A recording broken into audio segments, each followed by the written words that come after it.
What's up, BJJ fans? And of course, the BJJ stands for Blind Judo Journey. I'm at Wycombe Judo Centre once again for a downgrade, and the reason I come to these is because it's a brilliant opportunity for me to get fights on the grip against good people.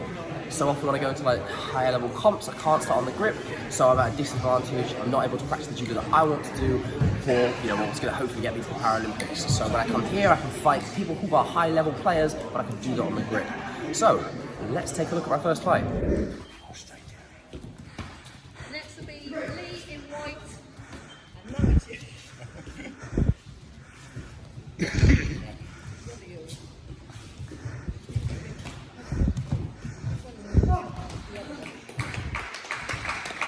I always love when I have a quick one as my first fight.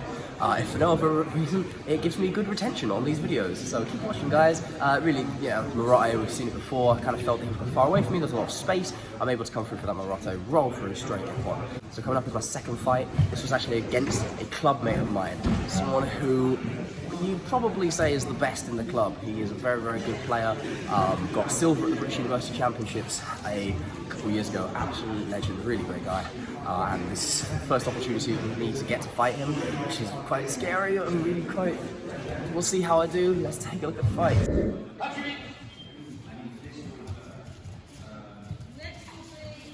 be Lee in white and Richard in black.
So coming away with a draw, I know that especially in the dagger that's not great, but for me personally, just knowing the level of this player and seeing what he's done before, being able to fight him and getting a draw in that match is to me a win. I know it's not on paper, but for me personally, against someone of this caliber who I know I fight in day out, seeing how you fight them differently in competition, you know, when I want to keep my hands on for dear life, you know, when you're doing Randori, people are trying to pop your hands off and you're like, oh man, I've got to like pick things up later. So you kind of let go a bit quicker. Whereas here I'm like, no, you're not picking my grip off, you're not going to do it. Some of my attacks, especially in the first half, I think some of my attacks were actually really quite decent. Drop the right was really going to be my main attack. On the ground as well was not so much dominant, but I was able to be the aggressor in Newaza, which I'm really happy with myself for. Even did a Makakori or two that maybe could have gone somewhere. Yeah, near the end he started realising that his Kosa Ogari, his sticky foot might have started working, a bit too late to the end, and obviously he actually did do that Ouchi, but it was out of time, because as soon as I hear Saramade, I shouldn't do this, don't relax as soon as they say Saramade.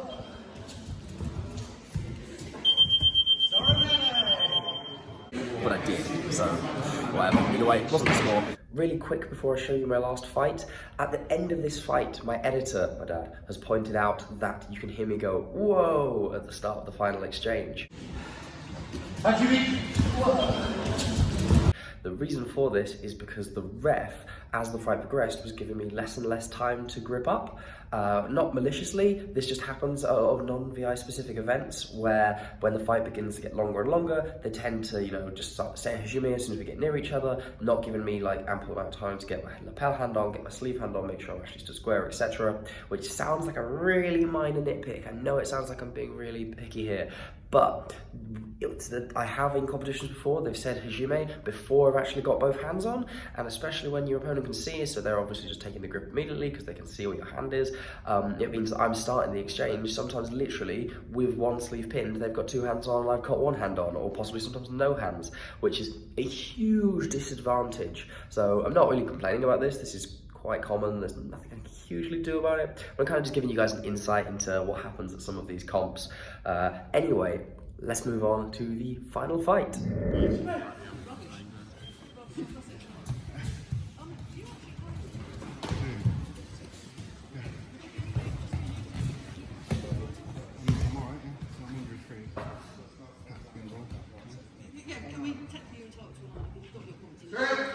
I don't feel like you need to put me through for a line up, so that's fine. If you want to use me for anyone else.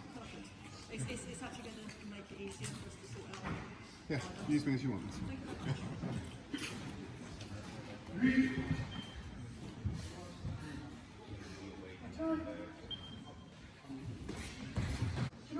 This will be followed by Raman in white and Ray in blue.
Man, what a hard fight. I'm really happy with myself for that.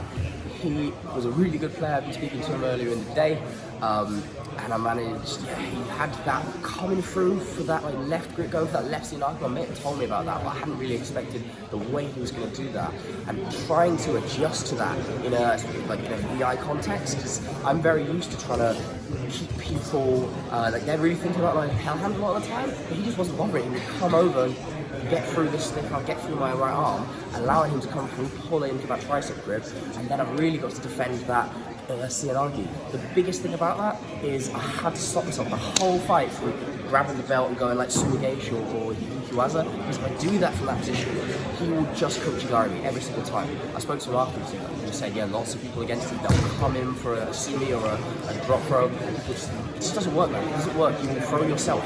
So I'm thinking that I didn't make that mistake. Annoyingly, I got that triangle locked up, but didn't manage to finish it. That's a bit frustrating. It's probably the biggest frustration from the whole fight. But managing to hit that keyhole, grab the wrist, turn him over, get to finish it, and tell me, really happy with myself for that. That's something that our club has worked on loads in the past. Managed to, if nothing else, kept footage of that in competition, which is really good. Hopefully, a few of my lower brains will see that this sort of stuff does really work even at high level comps and against good people. So that was my day at Wycombe GP Centre. Again, doesn't matter, I got some points for a day, it doesn't matter, I've already got the points, I've already got the theory. It's, you know, it was just a day of fighting. I'm going to be fighting the German Open in a few weeks' time. That's what I'm really preparing for right now. Also, huge congratulations to Kirsten Taylor, my girlfriend, also on the Paralympic team, for earning her black belt. Kirsten, having had the points for her dangry for about 2 years, has finally, do you want to take this off? Finally gone past her dangry theory and earned nice, actually the correct length. Black belt.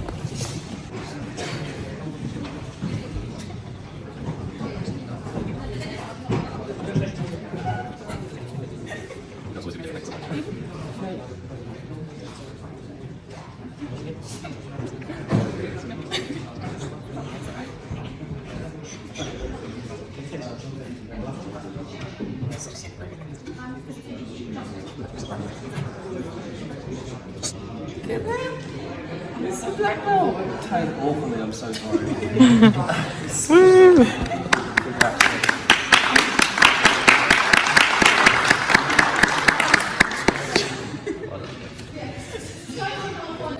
Not just that, she won the Scottish Open a few weeks ago as well. I've said it many times, I'm absolutely so impressed with her. She's going from strength to strength. So if you want to follow the VI team, it's the biggest cohort of visually impaired players to any comp ever. We're taking about something like 19 people to the German Open. I'll keep you updated on that. So if you want to follow that blind judo journey into international visually impaired judo, please make sure to like, comment, share, and subscribe. Sorry about it.